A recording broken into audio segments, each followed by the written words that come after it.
এর মধ্যে এবার আমি একটু কাঁচা সর্ষের তেল দিয়ে দেবো।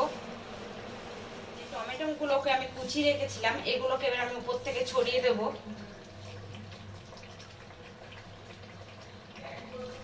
আমি এই সময় দিচ্ছি টমেটো। নমস্কার বন্ধুরা, আজ আপনাদের কাছে আবার একটা নতুন ভিডিও নিয়ে এসে হাজির হয়েছি।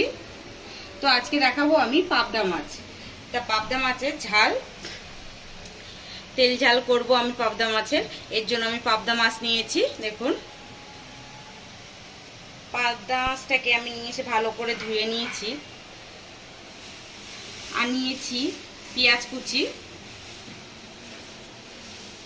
আর নিয়েছি সর্ষে বাটা, আর কাঁচা লঙ্কার কয়েকটা চেরা আছে, আর একটা গোটা পেঁয়াজ নিয়েছি, গোটা টমেটো, আদা কুচি, আর নিয়েছি টমেটো কুচি। আর এখানে তেল হলুদ নুন যেটা যা লাগে সেটা আপনাদেরকে দেখিয়ে দেব। তো যেটা আমি প্রথম করব সেটা হলো মাছটাকে আমি নুন হলুদ ভালো করে মাখিয়ে নেব। আমি এর মধ্যেই মাখাবো, এর জন্য আমি 2 চামচ লবণ দিয়ে দিচ্ছি, আর দিয়ে দিচ্ছি হলুদ।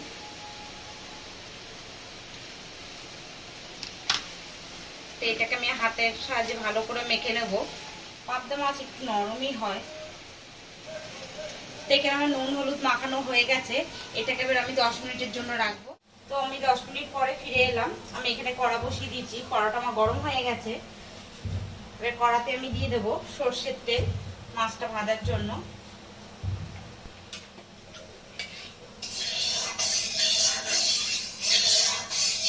তেল গরম হয়ে গেছে, এরকম মাছগুলোকে আমি দিয়ে দেবো।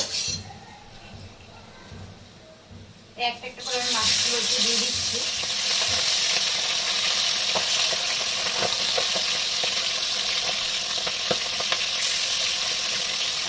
তো আমার মাছগুলো ভাজা হয়ে গেছে, এবার আমি উল্টে দিচ্ছি। খুব সাবধানে উল্টাচ্ছি যাতে ভেঙে না যায়।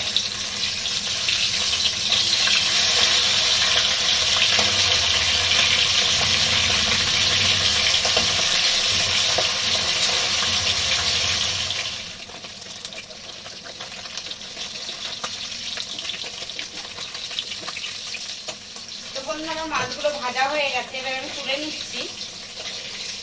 আর এইভাবে আমি সব মাছগুলোকে ভেজে নেব।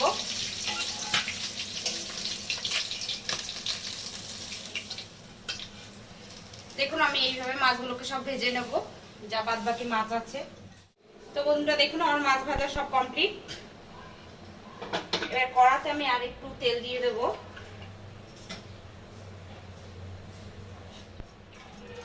তো আমি কড়াতে তেল দিয়ে দিচ্ছি, এর মধ্যে দিয়ে দিচ্ছি কালো জিরে, আর একটু দিলাম সাদা জিরে, আর এখানে 3টে শুকনো লঙ্কা রেখেছি সেইটা দিয়ে দিলাম। এবার এটাকে একটু নেড়ে চেড়ে নেব।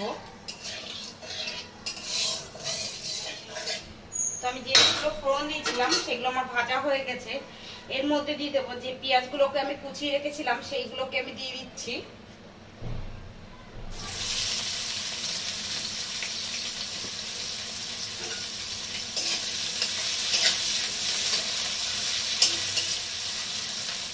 তো এই পেঁয়াজের মধ্যে দিয়ে দেবো একটু লবণ, আর দিয়ে দেবো একটু সামান্য চিনি। পেঁয়াজটাকে একটু নেড়ে চেড়ে সামান্য একটু কালার আসা পর্যন্ত ভেজে নেব। তো আমার পেঁয়াজটা ভাজা হয়ে গেছে। আমি খুব একটা পেঁয়াজটা ভাজিনি, হালকা একটু যখন কালার এসছে বা নরম হয়ে এসছে এর মধ্যে আমি দিয়ে দেব যে গোটা পেঁয়াজটা নিয়েছিলাম, এটাকে গ্রেট করে নিয়েছি, এটাকে আমি দিয়ে দিচ্ছি। আমি এখানে কুচনো পেঁয়াজ ব্যবহার করেছি, আর পেঁয়াজ গ্রেট করা ব্যবহার করেছি, কারণ যাতে একটু গ্রেভি হয় এর জন্য। আপনারা চাইলে এখানে সর্ষের সঙ্গে পোস্তটাও ব্যবহার করতে পারেন, আমি করিনি, তবে আরেকদিন দেখাবো পোস্ত দিয়ে। তো পেঁয়াজ গ্রেট করাটা দেওয়ার পরে দেখুন একটু ভাজা ভাজা হয়ে গেছে। এর মধ্যে আমি যে গোটা টমেটোটা নিয়েছিলাম ওটাকে পেস্ট করে নিয়েছি, এটাকে আমি দিয়ে দিলাম। আর দিয়ে দেবো আদাটাকে।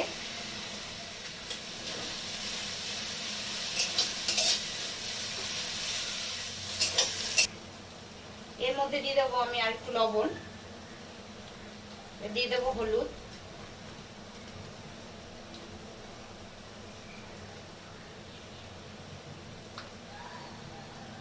আর দিয়ে দেবো লঙ্কার গুঁড়ো,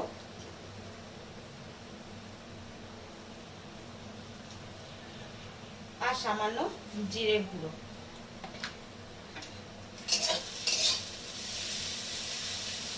মশলাটা যাতে না পুড়ে যায় তার জন্য আমি আর একটু জল দিয়ে কষাবো।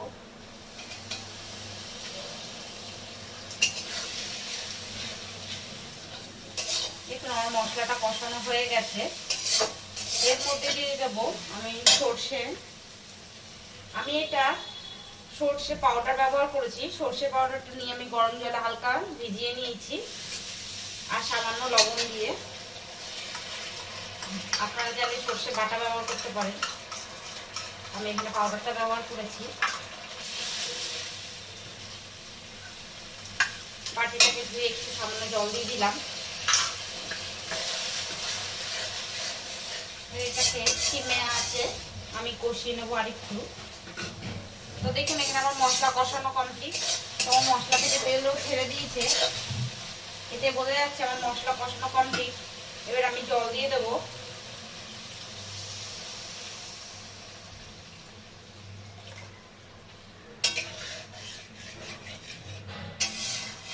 মাছটা খুব একটা ঝোল হবে না, গামাখা গামাখা হবে, এর জন্য আমি জলটা কম দিয়েছি।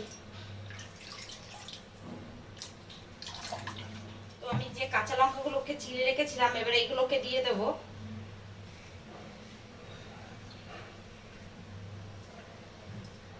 আমার রান্না যদি আপনাদের ভালো লেগে থাকে অবশ্যই অবশ্যই কমেন্ট করবেন, কমেন্ট করে জানাবেন যে আমার রান্না কেমন লাগছে আপনাদের।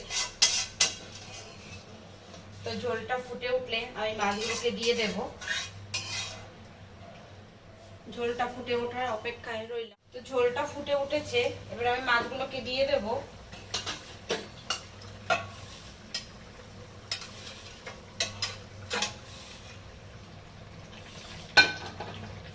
আঁচটাকে আমি একটু কমিয়ে দিলাম। আপনারা যদি বেশি ঝাল খেয়ে থাকেন তাহলে আপনারা কাঁচা লঙ্কা একটু পেস্ট করেও দিতে পারেন। আমি এখানে খুব একটা ঝাল করব না, ওর জন্য পেস্ট করে দিইনি। যে টমেটোগুলোকে আমি কুচিয়ে রেখেছিলাম এগুলোকে এবার আমি উপর থেকে ছড়িয়ে দেব।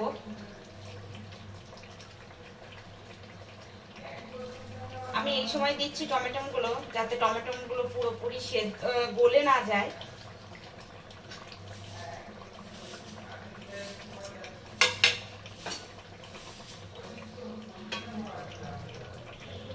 যেহেতু আমি টমেটোটা কাঁচা শুদ্ধ এখন ঝোলে দিয়েছি এর জন্য আমি একটু সামান্য লবণ উপর থেকে ছড়িয়ে দেব।